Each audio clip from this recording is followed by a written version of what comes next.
Hello, everyone, and thank you for attending today's webinar. Sorry for that slight moment pause there. We're making sure all of our social feeds are working today because we have a great presentation with Media Composer, and we're very happy to have Marianne Post back with us, one of our Avid Master instructors, and she's going to be covering how to remove a color cast.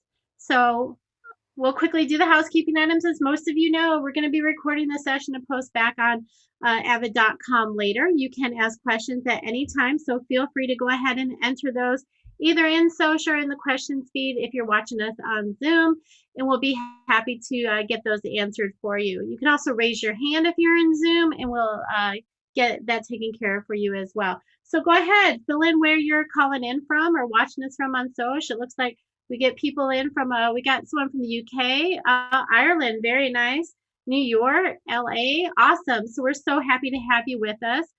And again, we have Marianne Post, who's one of our Avid Master instructors. She also writes some of our curriculum, so she might sound a little familiar to several of you. And with that, I know, Marianne, you have a lot to cover in this session, so I'm going to go ahead and hand it over to you. All right, thanks, Dawn. Hi, guys. I hope everybody's doing well. And yes, I have a massive topic today with one of my favorite topics, working with color grading, specifically removing a color cast. And for me, color grading is one of those Zen activities. I can pop into a session, hours just fly by, walk out feeling accomplished and relaxed. And you may be feeling the same way and just looking to gather some tips on how to get more out of Media Composer. Or you might be like some of my students, past students, who are completely overwhelmed by color grading, don't know where to start, or have tried it, hasn't worked, that kind of thing. So I'm going to step you guys through the process. And my approach is going to be a little bit of what we call semi-automatic, taking advantage of some of the auto tools and then enhancing them. And there's tons of tools, tons of features and strategies and that kind of thing. And in our short period of time, I'm not going to be able to cover them all. So let's dive right in. Please ask questions, starting my timer. Please ask questions, and then we'll go from there. So I'm going to share my screen.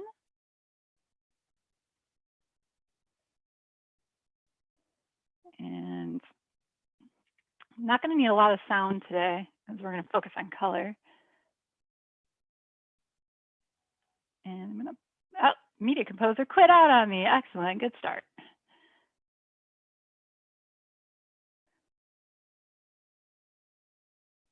Okay, so while my system is starting, I'm going to be on, I'm on a Mac, Catalina Media Composer 2020.6.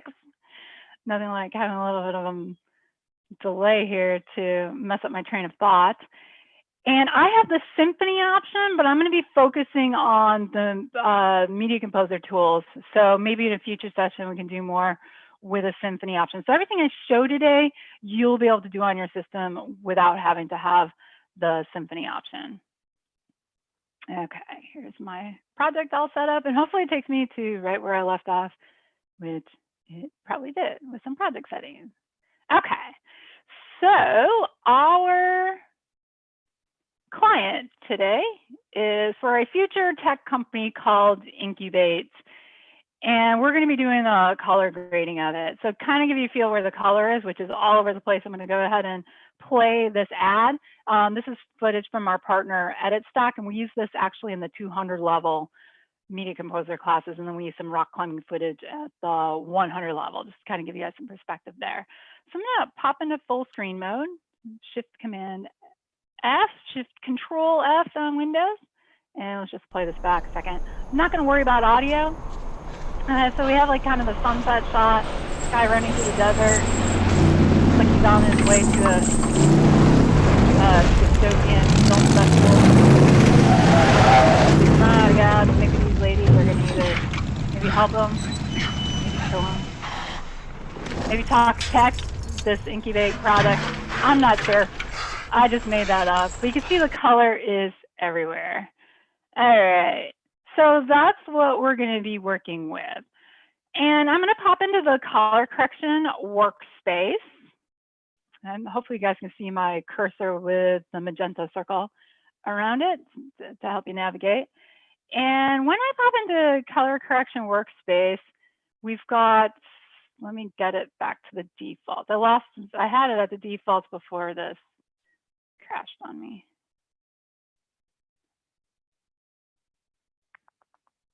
Okay, so when you first pop into color correction, this is what you're gonna see. I'm trying to move my zoom tools out of the way. There we go, perfect. Okay, so this is what you're gonna see. You're gonna see a previous shot, your current shot that you're working on, and your next shot, which is great if you're trying to do shot-to-shot consistency. We're at the basic color correction phase of color grading, where we're gonna remove some color casts. So I'm actually gonna call up some scopes.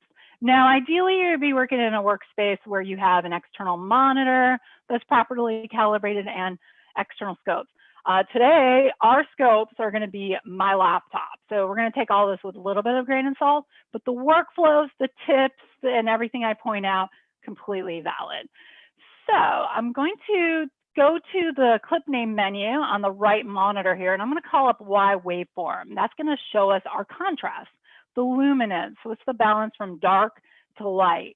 And then in the previous monitor, I'm going to work with RGB parade, okay, which is going to show us our overall balance of color. I tend to work with that and vector scope, okay? And in fact, I could do a whole session on nothing but reading scope. So I'm going to kind of build that in. So if you haven't worked with scopes, kind of build that in as we go so I can give you guys a start. But that's what the vector scope looks like. Great when you're working with medium to close-up shots with people. Here's a person shot. It's not as tight or close-up as I was thinking. That's more like it, okay? Okay, so then I'm gonna go back to RGB parade. There's a lot of footage to cover in here. So I am gonna call up in a moment a sequence where I've got some of the grading done. Before I do that, I mentioned that I have the symphony option. So if you're on Media Composer without the symphony option, you might feel like I just bailed on you. I haven't. Let me show you which tools I'm going to use that are on both systems. Curves are essentially the same. All right, so when I work in the curves group, that should look super familiar. I have extra tabs in my interface, okay, channels, levels, secondary. Those I won't be using today. In the HSL, when I go to controls, it's going to look similar.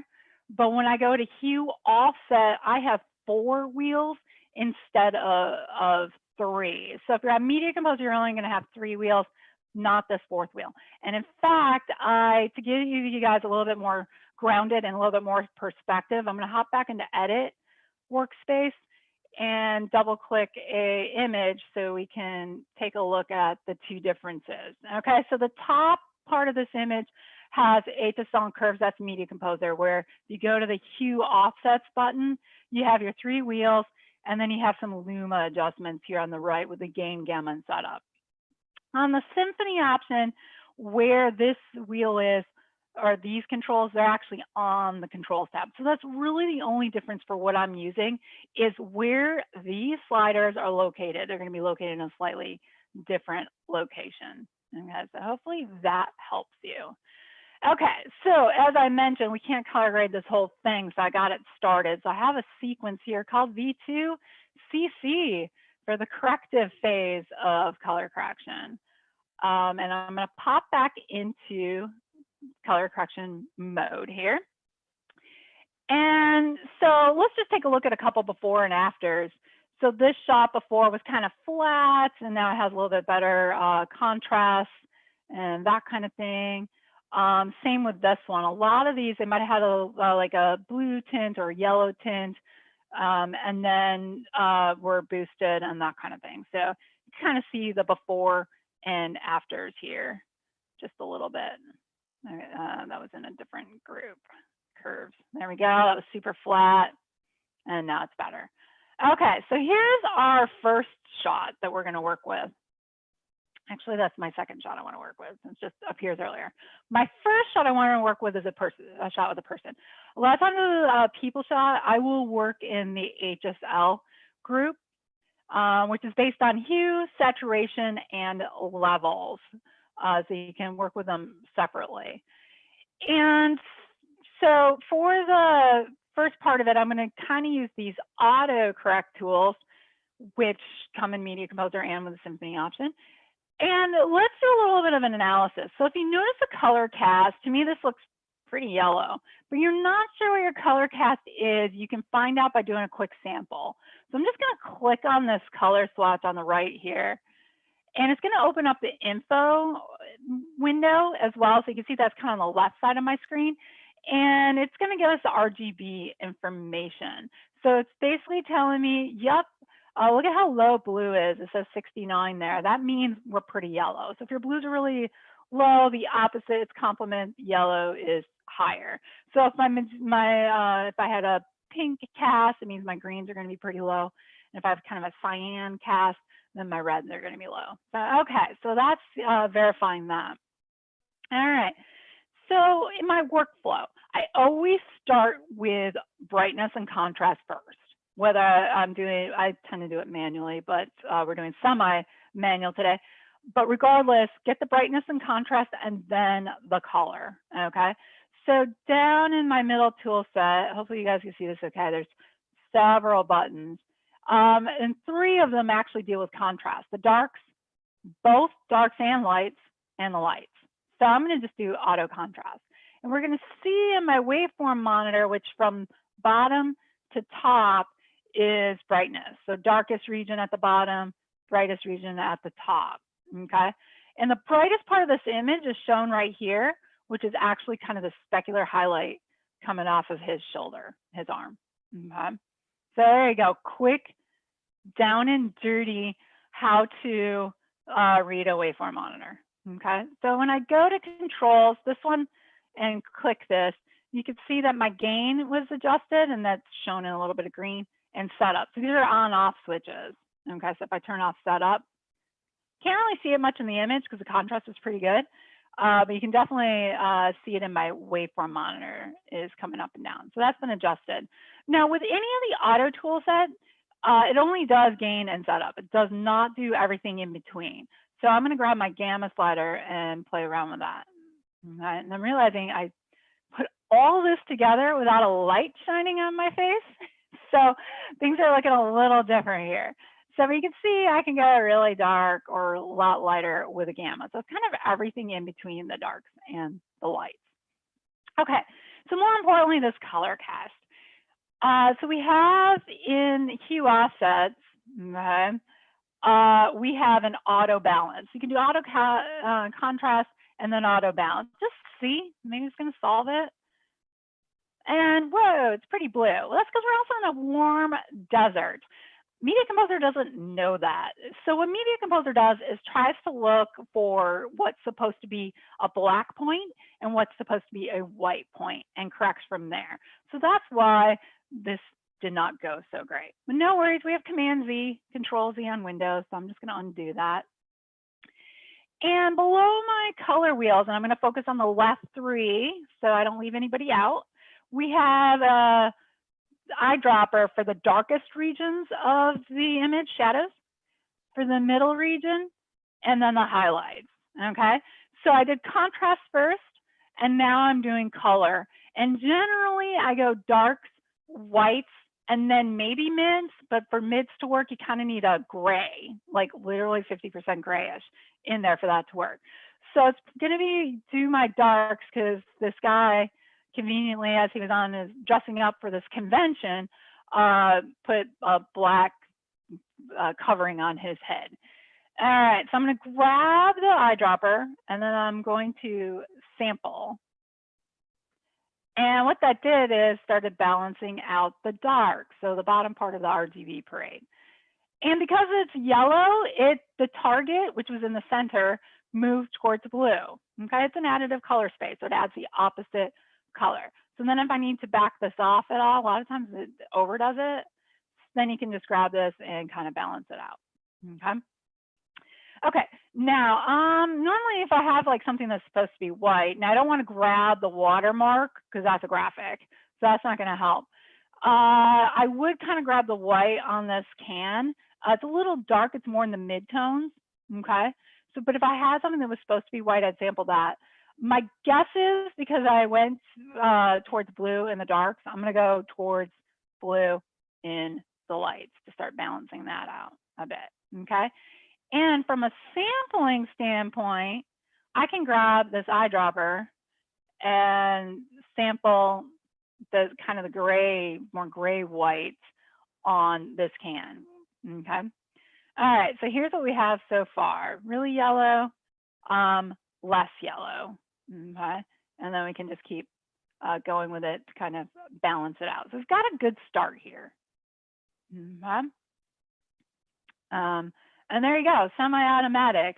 And then if I needed to go back to controls and play around more with that look, or especially if I start comparing it to shots, other shots, I can. Okay. So hopefully that's making sense. And I'm also hoping it doesn't look too completely horrible because I got this massive glare on my face coming at me with my light. Okay, now, next shot. This one, when I work with scenics in Media Composer, when I'm on the Symphony option, I can use any of these tool sets and get what I need done. When I'm on Media Composer, which has less features, I tend to people to use HSL, and then scenics or objects, that kind of thing, more curves, okay? And then if it's not going well, I switch it up, okay? So I definitely have days where I feel like I never learned how to properly color grade. Just end up wrestling with it. But it comes together, you just got to play with it. So for this one, I'm going to go to curves. And because levels is built into each of the RGB channels here, it's based on that, one of those Photoshop type tools too, I'm going to do an auto balance first. Okay. And so that's going to handle some of the contrast, okay, and some of the color. And then I am going to do an auto contrast, okay? So that's looking pretty good, okay? Now, what about just doing this a little bit more manually? So here would be more my workflow. So I'm just gonna remove effect here, same as the remove effect button that you're used to using with effects. So what I normally would do is something like an auto contrast, okay? And then if I have somewhere where I can sample something on the grayscale, now we've got this great truck, it's kind of got a little bit of a green color cast, and maybe that's the tint, is a little bit of green, but there's got to be something super dark in there, like in a shadow or something. So I'm going to go ahead and sample this shadow, and it's going to add control points and start correcting for it, okay? And then I can just go to each one of these control points, one in red, green, and blue, and balance this out further. Okay, so there was the before, and here's the after, and then I can work to kind of neutralize it. And I felt like it went a little red, okay? So then I can just kind of come into each of these, and I'm usually just like making tiny, tiny little moves to kind of balance it out. I always feel like anytime I use auto, it kind of auto overdoes, okay? And then you can add control points if you needed to as well, which I want to do with a style, okay? Okay, and then if I want to do gamma, I can add control points and then play around with the gamma. And then you can add multiple control points to start anchoring things. And then this is where I start getting way deep into all of this to make your adjustments. So I do find if I'm on Media Composer without the Symphony option, there's so much you can do with curves. Okay, so there we go. So there's the results for that. Okay, so a couple grades. Now, kind of fast here as my time's winding down, and I want to have time for questions. I just want to talk briefly about style, okay, and not just necessarily removing a color cast. So what we have here, my thought is that we have this evening shot, and he runs through the night. Like he was gonna camp out at this convention for dystopian film lovers overnight, and it didn't quite work out. Okay, So I'm just going to pop over to HSL here, do a quick auto contrast. Let's see what auto balance does. It's okay. Now he's kind of coming into sunrise, so I might just pop into my midtones a little bit and just warm this up a little bit. And same with highlights. There we go. All right, so we're past that. Now, what if we want to kind of do a correct for an image and then stylize it to kind of show going through time, the passage of the day? On this one, because it's more of a scenic, I'm going to pop over to curves. So I'm going to kind of correct it. Auto contrast, okay? Now, if I'm going for more evening, I'm going to definitely on the darker side of master, add a control point and darken this. And then you can really start, this is why I chose curves for this. I can really start kind of playing around with it, okay? Now, if I were going for kind of a corrective to make sure that this is proper darks, which is really darn close. I'm at 22, 25, 22. That's pretty much set up a video black very close there. I could grab my eyedropper and sample that, okay? But I'm gonna end up with these control points that are super close. So I'm gonna go ahead and undo that. What I wanna do is start playing with kind of like the overall sky color. Okay, so I just added a control point to green and I'm taking this down. So you can just tell me what time of day is this guy in. Totally add these control points, especially if you're working with dusk or dawn shots, maybe early morning, more late at night, and add control points to stylize it. Okay, and then I don't have time to show it. I just wanted to kind of get into this a little bit. You can keyframe it, and then I can even take it to the level where I would kind of cross dissolve into showing that passage of time. Okay, so semi-automatic color grading with removing a color cast and then just playing with it to add some color as well. What kind of questions do we have? Let's see, everybody, you can go ahead and enter questions now. I do have a couple that came in. One was when you were just working on the video there with the sign. And it was from Desiree. She was asking, are you able to set color correction where the sign is brighter, but your background is darker? Yeah, so you would need to use like secondaries, which isolates part of the screen. So if you're on Symphony, you can start using the secondary tool set. If you're on Media Composer, you would want to use a layering effect. So I'd probably cut out the sign and then on a separate layer, using like Animat, something like that. And then I'm doing the rest. In fact, in our effects class, we do that. So that's a really good question. But yeah, either with layering or starting to work with secondaries that you can do that. All right, awesome. Thank you. Let's see. We also have a question come in. Should I suggest that my crew that are filming shoot in darker or brighter colors? What's easier to color correct or color fix the color cast? Accurate. Accurate. It depends on like what kind of cameras you're working with. If you're can work in. So just this footage was actually originally shot log, and then which gives you a lot more details as far as color information, and which is why when it comes over to what color space I'm in right now, the broadcast Rec 709, it comes in a little flat without any effects on it. And so then we have all that space to work with. Accurate. You don't want it super blown out. They want it white balanced if you can avoid dual lighting, that kind of thing. Is go for as accurate of an image, well lit first. Good questions. All right. Another question, and this is in from Isaiah. He's asking, do you have any tricks for doing color cast for dark or night shots? So for creating one or removing one?